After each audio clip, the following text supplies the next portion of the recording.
kid, McDonald's was my favorite fast food restaurant for 8 years. My parents say that the first solid food they fed me as a baby were McDonald's French fries, and apparently, ever since then I adore that restaurant. But I say it was only my favorite for 8 years because of this one incident that broke my love for McDonald's forever.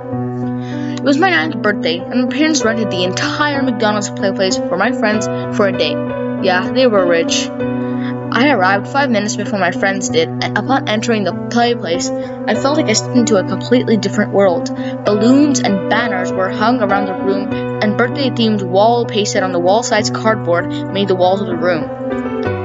I was excited, and even more excited when my friends arrived with gifts. They piled the gifts onto one of the tables, and then we began to play. We slid down the slides, crawled through the tunnels, and jump-scared each other from around the corners. Then, we stuffed our faces with burgers, nuggets, sodas, and fries, and ran off to play hide-and-seek. One of my friends was the seeker, and as he began to count, I hid in one of the alcoves on the other side structure, ducking down beneath a thick, round pillar. I could hear footsteps on the structure and a playful scream from one of my friends as the seeker caught him. I peered out from around the pillar to make sure nobody was coming my way, and then I felt a tap on my shoulder. I nearly jumped out of my skin as I turned to see a man. He was dressed in old overalls and had a creepy smile on his face. By creepy, I mean excessively wide, and too bright to count as normal. Behind his thin lips were 2 rows of crooked, blackish yellow teeth. The man had graying hair and bright green eyes. "Hey, don't be afraid," he said. "I didn't mean to scare you. What are you doing here? I'm here to help you." Help me? With what? "With winning the game, of course. How? I can take you to a hiding place where nobody will find you until the game's over. Do you want to go?" Hide-and-seek was one of my favorite games, yet I was always found second or third. I've never won a single round, and as the opportunity to win flashed before my eyes, I grabbed at it. "Sure," I said. The man stretched out his hand and I took it. He began to quietly sneak me out of the play structure. I couldn't see my parents anywhere, but I didn't really mind, as winning the game, this was the main thing on my mind. The man led me through the eating area of McDonald's hurriedly, and then whisked me off out the door. He picked up his pace to the point that I had to jog up.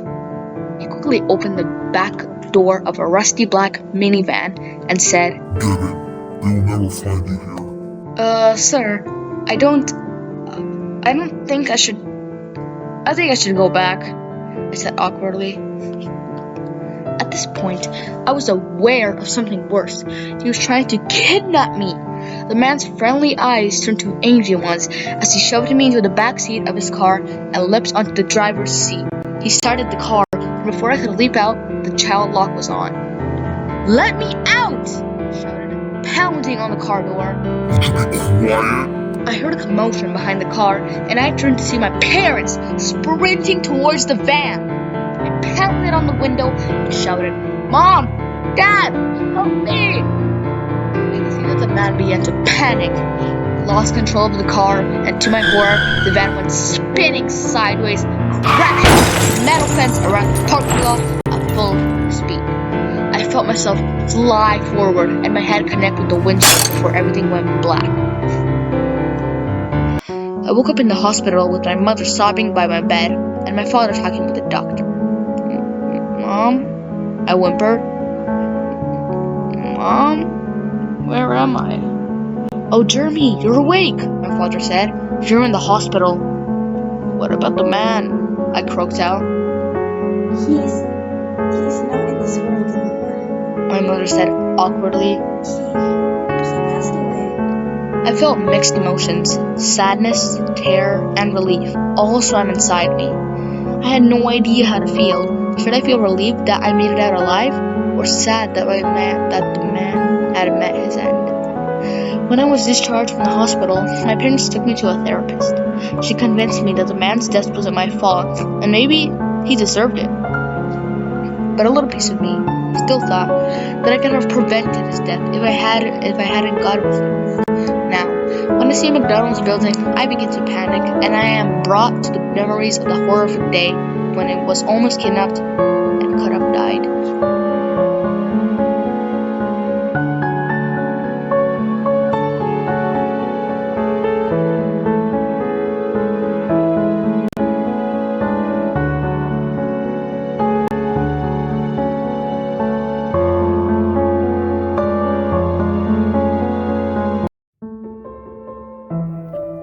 at a McDonald's drive-thru. It isn't the best job out there, but a broke college student as myself needs to get somewhere in life, right? My parents died in a plane crash when I was about 16, and 2 years after that, I lived without them. I was supported by my elderly grandmother.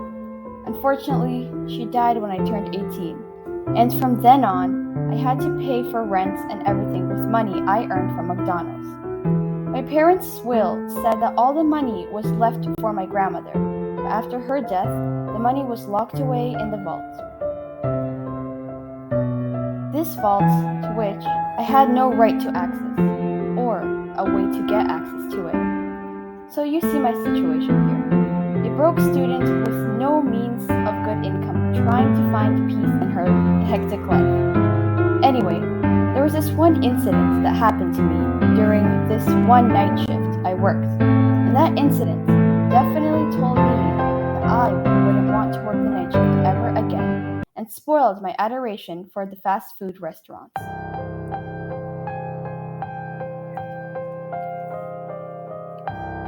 As I was cleaning the tables at which people once sat, and left behind a great mess, very disgusting, my boss approached me. Hey, Ollie! I know you work the night shifts on only Mondays and Wednesdays, but the night shift guy just quit. Said he saw something that creeped him out right to the bones. Said it was some creepy kind of woman or something like that trying to break in. So can you work for tonight's night shift?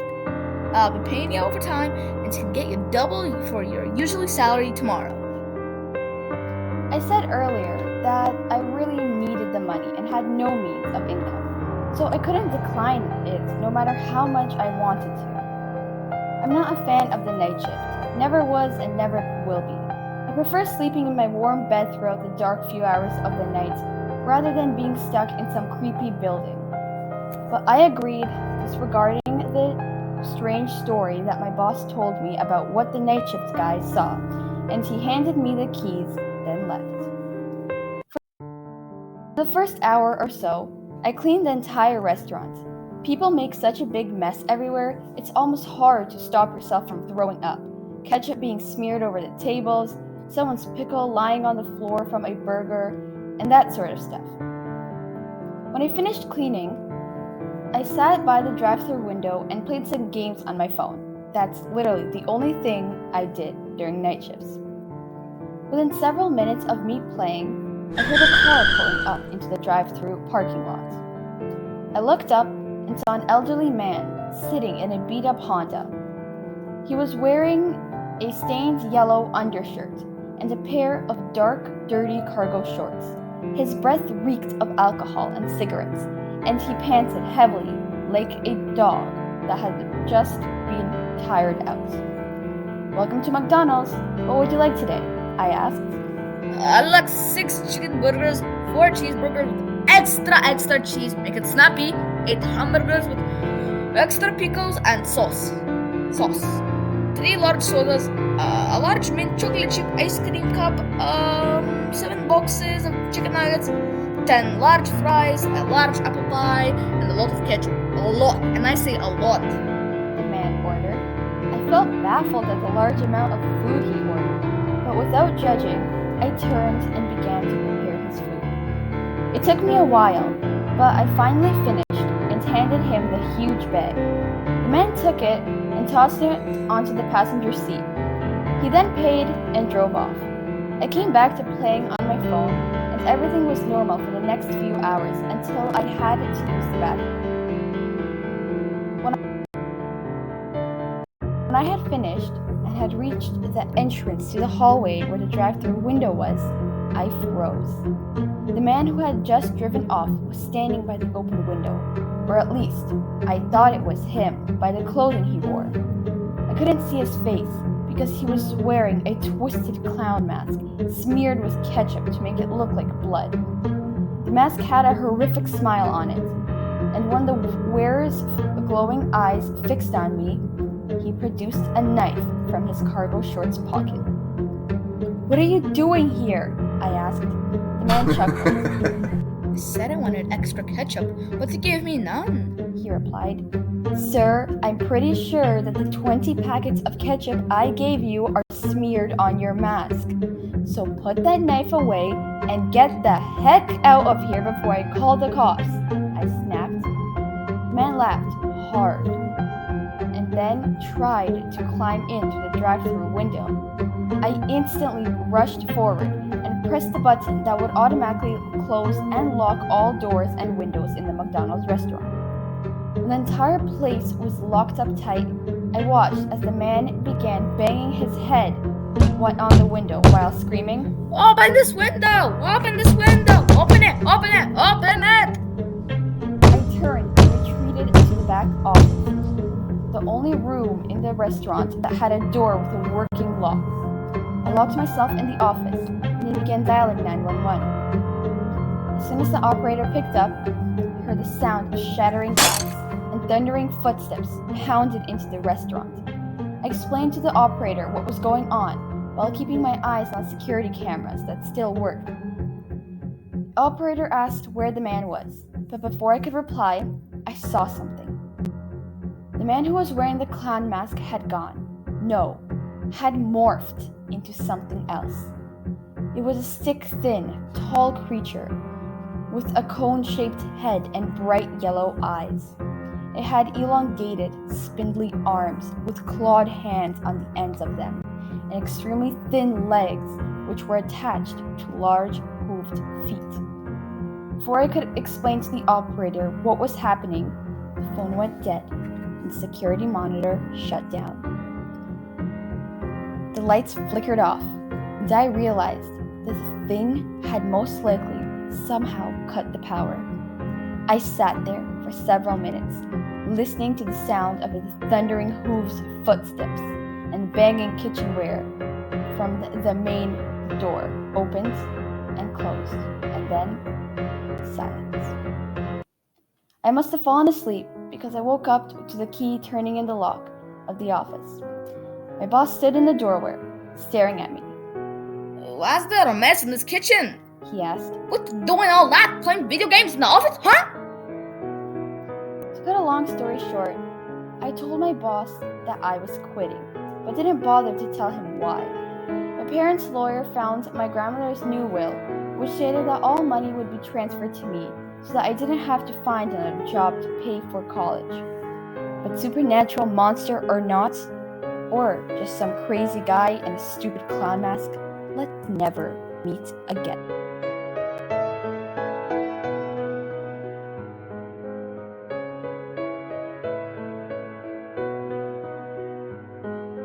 McDonald's is always a child's happy place, or if not for all, then for some. For me though, McDonald's is a place filled with nightmares after this one incident that I wish I never had to experience. I took 4 of my cousins out to McDonald's for one of their birthdays. My aunt and uncle trusted me enough with them, so I decided to treat them with something in McDonald's. When we arrived, I sat on the sidelines, chomping down a burger and fries while my cousins sipped their drink. I ran around the play place when it was time to go, and I rounded up all my cousins. I realized that the youngest, a boy, was missing. Daniel! I called to the now empty play place. Daniel, where are you? It's time to go. I got no reply, so I told my cousins to wait by the entrance while I checked the play place structure. I checked every service, every tunnel, every corner, and every slide. Absolutely no sign of my cousin. I left the play structure and told my cousins I'd be back. I then rushed to the nearest employee who was wiping a table and got her attention with an out of breath, "Excuse me?" The employee turned to look at me. Is everything alright, sir? She asked. "No," I replied. "I can't find my darn it cousin." What's his name? The employee asked. "Daniel," I said. "He's 5, short, has black hair, dark brown eyes, and is wearing a noticeable Mickey Mouse sweater with blue jeans." The employee walked over to the cash register and called through the microphone. May I have your attention, please? There is a report of a lost child. 5-year-old male, black hair, brown eyes, short, and was wearing a Mickey Mouse sweater and blue jeans. His name is Daniel. If spotted, please bring him to the cash register. Thank you. She turned to me and said, "Don't worry, sir. We'll find them." I thanked the woman and went to get my other cousins. I found only 2 of them, standing with wide eyes and paled faces. "Where's Millie?" I asked. She was carried away by Ronald," one of my cousins squeaked. "What Ronald?" I asked impatiently. "You know this isn't funny, guys." "Ronald McDonald," the second whimpered. I grabbed my 2 cousins and rushed to the counter where I hastily told the woman about my other missing cousin and a Ronald McDonald talking to her. She put out an announcement, and all I could do was wait. Eventually, the cops arrived and began a thorough sweep around the McDonald's and the lands around it, but found absolutely nothing. I was sent home with 2 of my cousins, and my aunt and uncle were furious. My parents were disappointed in me, but they kept saying that it wasn't my fault. Deep down, I did blame myself though. Life went on. My aunt and uncle cut all ties with me, and my parents and my 2 remaining cousins were banned from speaking to me. We constantly called the police station to see if they had any leads, but the answer was always no. That was until one day. It was about a year after my cousins had disappeared when the news came in. They had been and found in McDonald's and they had disappeared from. I went there with my parents and saw my aunt in tears and my uncle trying to come for her. A police officer spotted me and took me to the side. "Sir, I don't want you to blame yourself," She began. "but your cousins are no more." I felt the ground being swept away from beneath me as she went on. 2 garbage bags have been found in one of the tunnels on the play structure. Upon opening them, we found the remains of your cousins. It seems as though they had been stabbed to death after being starved," She said. In the end, a burial ceremony took. When my cousins were buried, my parents and I moved to Kentucky. My aunt and uncle refused to talk to us after the incident, and as for me, all I could do is hope the killer would be arrested and hope for my cousins to rest in actual peace.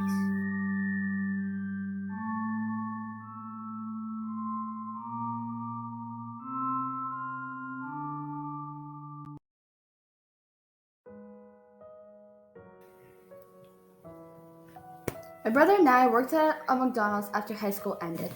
We wanted to save up for college, even if our parents were paying for our education. This McDonald's was a bit different than your stereotypical McDonald's. We did do drive-thrus and in-store pickup, but we also did deliveries. My brother and I decided to sign up for the deliveries, and we did them together. They say that the buddy system always works best, right? It was a typical Monday evening when this incident happened. My coworkers were all clocking out, exhausted, and drained from the day's worth of customers. My brother and I started to do the night shifts and day shifts together, Mondays, Wednesdays, and Fridays, and only did night shifts Tuesdays and Thursdays. Our boss was happy to have us cover many shifts, and the pay was great, surprisingly. Anyway, when the night shift started, my brother and I spent our first few hours or so wiping the tables and cleaning the play place. I did the tables, benches, and counters, while my brother did the play place and bathrooms. Yeah, he got the dirtier stuff.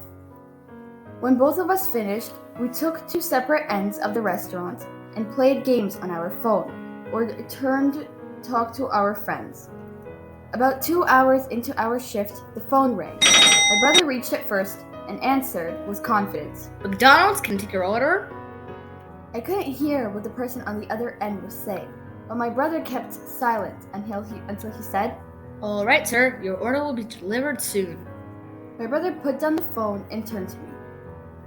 "Some grump called," He said. "He ordered a load." I stood up and walked towards the kitchen. "What are we making?" I asked. 6 cheeseburgers, 12 chicken burgers, 5 Big Macs, 8 large fries, 2 hamburgers, 3rd FDC apple pies, 2 strawberry milkshakes, 1 vanilla milkshakes, 4 Hershey Sundae pies, a dozen of ketchup packets. Oh my god, 16 chicken nuggets packs, 2 ice creams, and a large Coke. Someone's got quite the appetite, I joked, beginning to prepare the food. It took us longer than I wanted it to make the food, but once we finished, my brother took the bags and headed out to his car. I wanted to go with him, but he told me to stay in the restaurant just in case somebody else called or came in. When my brother drove off, I sat back down at one of the tables and continued to text my cousin. "Hey, I had to step away for a bit," I typed. Why? Did someone come in? My cousin asked. "No, just got another order." Oh, cool. When's your shift ending? At 5 o'clock. We got a few more hours to go. My cousin and I texted for a bit longer before he said that he'd have to go off to bed. I agreed and then turned on a scary story on my phone before going into the kitchen to get myself a burger. I felt a thrill at having a horror story playing while being alone in a large, empty McDonald's restaurant. As I bit into the burger, my phone rang. "Hello?"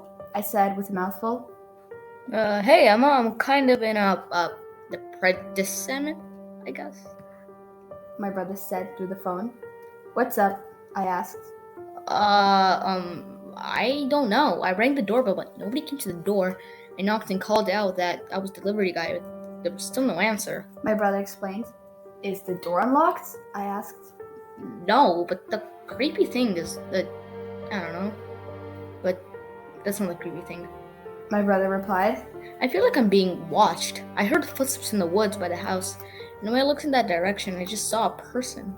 "Okay, just get into the car and come back. Screw the order," I instructed. Right, Oh God! My brother cried out. "What's going on?" I asked, panicked. All I heard was a terrified scream, followed by a thud, and then the call was cut. "Charlie? Charlie!" I shouted, but there was no reply. Within seconds after the call was cut, I got a text on my phone from my brothers. It was a picture of the side of a house. Vines and moss grew through the cracks under the gravestones, and cobwebs snaked up the wall. The phone buzzed and another text came. Follow the coordinates if you want to see your brother. Oh, and don't bother the cops. They got more important stuff to do. I followed the instructions and got into the Buick parked outside. Another text came to my phone. This time, it was a map. I could see my car, a small dot on the map, parked before the McDonald's building. I could also see the rest of my surroundings, but there was a path highlighted for me in red to follow on the map. I turned on the Buick and, with my phone on the dashboard, I drove off, following the instructions. The drive was long and filled with fear and panic. I didn't know what to expect when I'd get to my destination, and I couldn't tell whether I should drive faster to save my brother or slower to mentally and physically prepare myself. I chose the first option and accelerated down the road, blowing through red lights and swerving from one lane to another. Luckily, there were almost no cars on the road, so the most I got was a few honks and fingers through the window, but I ignored them. I drove dangerously for about 2 hours before I screeched to a halt in the parking lot of an abandoned warehouse on the outskirts of town. "I'm here. What now?" I typed. The reply came quickly. Come around back. The text read. I got out of my car, pocketing the switchblade that I carried with me, and quietly crept around the warehouse to the back, where the woods were. As soon as I reached the entrance to the woods, I felt an arm go around my neck, and a man whispered, Don't move. Don't even scream, or else. I felt something like the barrel of a gun being pressed briefly to my head before the man let go of me and said, Follow me, and just don't ask any questions. I nodded, and he led me into the woods, which were extremely dark. The trees were dense, and the dark canopy of leaves and branches overhead blocked out the moon. There was no sound of crickets or night creatures, as though the forest knew that something bad was going to happen and stayed silent to protect itself. The man led me down the trail for several agonizingly long minutes before he paused at the edge of a clearing. He thrusted me forward until I found myself on my knees in the dirt, staring at my brother, who was tied up in the clearing. He was beaten, a patch of dried blood plastering his hair over a gash on the right side of his head. His leg was twisted in an odd angle, too odd to be normal, and he had a poorly taken care of nosebleed. "What did you do with him?" I asked. The man pressed the gun to the back of my head and spat. "Didn't I say not to ask any questions? Did I? All the fear seemed to melt away from me at that moment, and I felt angry. With one quick motion, I stood up and spun around to face the man. "What did you do with my brother?" I snapped. The idiot looked taken aback for a few seconds before regaining his composure and pointing the gun at me again. "Listen here, you stupid woman, don't disobey me, or I'll shoot you. Now get on your knees and beg for mercy, you hella stupid idiot." He roared. He cocked back the hammer of the gun and aimed it at my head as I heard movement outside the clearing. I turned back to see a woman standing beside my brother, who was now awake. She was dressed in oddly huge pants, a tattered old shirt, and heavy work boots that were too big for her feet. "Who are you?" I asked. "What do you want?" "Don't you remember me?" the woman asked. "I'm Martha, and that's my brother Lawrence." Instantly, a wave of memories rushed back to me, and I remembered them both. Back in high school, my brother and I were outsiders. We always looked nothing like the rich kids in school, and because of that, we were bullied a lot. One day, as we were eating lunch in the schoolyard, the only place the bullies didn't come to us for, Martha and Lawrence walked up to us and offered us a spot in their gang. It would be more like a cult, but a place where we could fit in perfectly and not be bullied for how we dress and what we look like. Being desperate for friends, my brother and I agreed, and we accepted. We started gaining confidence and popularity, and soon we didn't want to be in the strange cult anymore. When we'd said that we were leaving, Martha and Lawrence, the leaders, had angrily declared that we couldn't leave as we had already pledged our allegiances to the group. We ended up actually leaving the cult, and the two promised to get their revenge one day. I guess this is how they were planning to do it. "It seems as though you finally remember," Lawrence said from behind me. "He told you he'd be stuck with us forever." He pushed me into the clearing until I was sitting beside my brother. Martha and Lawrence sat down on either side of us, and Martha produced a box of matches from her pocket. "What are you doing?" my brother asked weakly. "Are you insane, you?" Martha shook her head, drew the match from the box, and pressed her hand to his mouth briefly.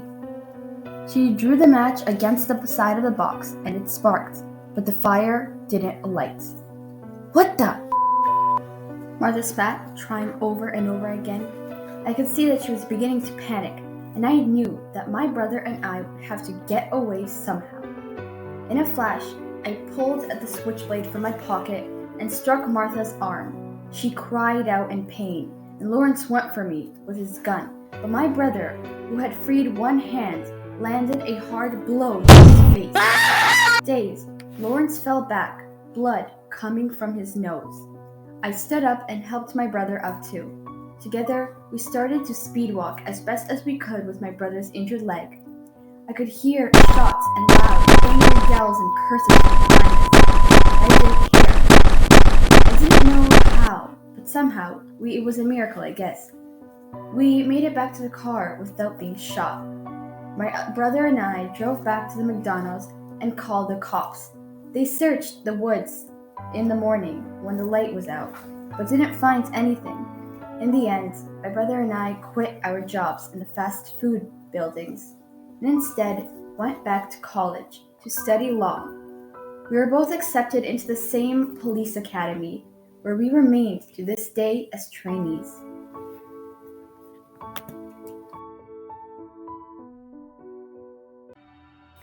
Hey Briars, what's up? Heated Gaming right here. If you want to read any of our books or support the channel, visit the site, link in the description, or I can just say it out loud.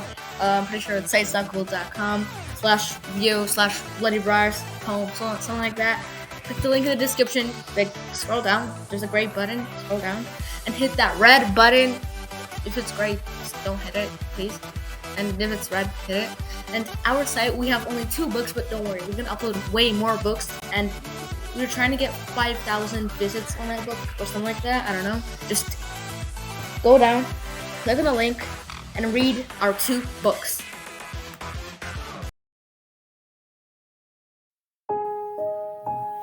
From now on, I will be providing my email in the description of all uploaded videos. This is where you can send me either a true or fictional horror story written by yourself or someone you know that has given you permission to send me their story.